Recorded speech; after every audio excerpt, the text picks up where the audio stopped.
ഏറ്റവും ഗൗരവതരമായിട്ടുള്ള ഞെട്ടിപ്പിക്കുന്ന വാർത്ത വരുന്നത് പത്തനംതിട്ടയിൽ നിന്നാണ്. പത്തനംതിട്ടയിൽ കായിക താരമായ പെൺകുട്ടിയെ 64 പേർ പീഡിപ്പിച്ചെന്ന കേസ്. പ്രായപൂർത്തിയാകും മുൻപ് നടന്ന ഞെട്ടിപ്പിക്കുന്ന പീഡന വിവരങ്ങളാണ് പെൺകുട്ടി വെളിപ്പെടുത്തിയത്. രജിസ്റ്റർ ചെയ്ത 2 കേസുകളിൽ 5 പേർ അറസ്റ്റിലായിട്ടുണ്ട്. പരിശീലകരും കായിക താരങ്ങളും സഹപാഠികളും അയൽവാസികളും കേസിൽ പ്രതികളാകും. പെൺകുട്ടിയുടെ നഗ്ന ദൃശ്യങ്ങൾ പ്രചരിക്കപ്പെടുകയും ചെയ്തു. CK അഭിലാൽ വിവരങ്ങൾ നൽകും. അഭിലാൽ, വളരെ ഗൗരവതരമായിട്ടുള്ള അതീവ നമ്മളെ വേദനിപ്പിക്കുന്ന തരത്തിലുള്ള ഒരു വാർത്ത കൂടിയാണ് പത്തനംതിട്ടയിൽ നിന്ന് വരുന്ന. 64 പേർ ഒരു പെൺകുട്ടിയെ ദുരുപയോഗം ചെയ്തു എന്നുള്ളത്. എങ്ങനെയാണ് ഇക്കാര്യങ്ങൾ പുറത്തറിയുന്നത്? എന്ത് നടപടി ഉണ്ടാകുന്നു? ഇത് ഏതൊക്കെ കോണുകളിലേക്ക് ഈ പ്രതിപട്ടിക നീളും? നിലവിൽ പെൺകുട്ടിക്ക് 18 വയസ്സ് പൂർത്തിയായിരിക്കുന്നു. പിന്നിട്ട 3 വർഷ കാലയളവിനിടയിൽ താൻ 64 പേരാൽ ലൈംഗികമായി ദുരുപയോഗം ചെയ്യപ്പെട്ടു എന്നുള്ളതാണ് പെൺകുട്ടിയുടെ മൊഴിയുടെ ഉള്ളടക്കം. പെൺകുട്ടി പറഞ്ഞിട്ടുള്ള പേരുകളുടെ എണ്ണം കണക്കിലെടുക്കുമ്പോൾ ഒരുപക്ഷെ കേരളത്തിൽ ഇതുവരെ രജിസ്റ്റർ ചെയ്യപ്പെട്ടിട്ടുള്ള പോക്സോ കേസുകളിൽ ഏറ്റവും കൂടുതൽ ആളുകൾ പ്രതിപട്ടികയിൽ വരാൻ ഇടയുള്ള ഒരു കേസായി ഇത് മാറ്റപ്പെടും എന്നുള്ളത് തന്നെയാണ്. സാക്ഷര കേരളം 64 പേരെ എന്നുള്ള ആ വിവരം കേൾക്കുമ്പോൾ തന്നെ വലിയ ഞെട്ടൽ പൊതുവെ ഉണ്ടാകുന്നു എന്നുള്ളതാണ് മറ്റൊരു പ്രധാനപ്പെട്ട വസ്തുത.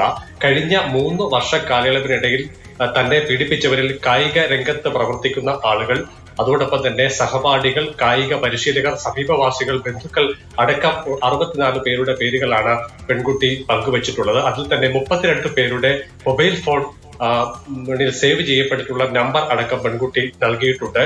മഹിളാ സമാഖ്യ സൊസൈറ്റി പ്രവർത്തകർ ഈ പെൺകുട്ടി പഠിക്കുന്ന സ്ഥാപനത്തിൽ നടത്തിയ ലൈംഗിക ചൂഷണവുമായി ബന്ധപ്പെട്ട ബോധവൽക്കരണ ക്ലാസ്സിനിടെയാണ് പെൺകുട്ടി ഇതുമായി ബന്ധപ്പെട്ട ചില സൂചനകൾ നൽകുന്നത്. പിന്നീട് മഹിളാ സമാഖ്യ സൊസൈറ്റി പ്രവർത്തകർ തന്നെ CWCയുടെ അറിവിലേക്ക് ഈ വിഷയം കൊണ്ടുവരികയായിരുന്നു. അങ്ങനെ CWC അധികൃതർ പ്രത്യേക കൗൺസിലറെ വെച്ചുകൊണ്ട് പെൺകുട്ടിയിൽ നിന്നും പരമാവധി വിവരങ്ങൾ ശേഖരിക്കുകയാണ് ഉണ്ടായത്. അങ്ങനെയാണ് 64 പേരുടെ വിവരങ്ങൾ പെൺകുട്ടി പങ്കുവച്ചത്. ഒപ്പം തന്നെ പെൺകുട്ടി ഈ പീഡന കാലയളവിൽ സ്വന്തമായി അവർക്ക് മൊബൈൽ ഫോൺ ഉണ്ടായിരുന്നില്ല. അതേസമയം തന്നെ അച്ഛന്റെ മൊബൈൽ ഫോണിലാണ് ഇടപാടുകാരായി പലരും പെൺകുട്ടിയെ സമീപിക്കുകയും സൗഹൃദം തടിച്ച് പെൺകുട്ടിയെ പീഡിപ്പിക്കുകയും ഒക്കെ തന്നെ ചെയ്തിട്ടുള്ളത്. അങ്ങനെ ഈ മൊബൈൽ ഫോണിൽ 32 പേരുടെ പേരുകൾ പെൺകുട്ടി സേവ് ചെയ്തിരുന്നു. അതിന്റെ വിവരങ്ങളടക്കം പോലീസിന് ഇപ്പോൾ ലഭ്യമായിട്ടുണ്ട്. അതേസമയം തന്നെ ഈ കഴിഞ്ഞ 3 വർഷ കാലയളവിടെ പെൺകുട്ടിയുടെ നഗ്നചിത്രങ്ങൾ വ്യാപകമായി പ്രചരിച്ചിരുന്നു. അത് പെൺകുട്ടിയുമായി ഏറ്റവും അടുപ്പം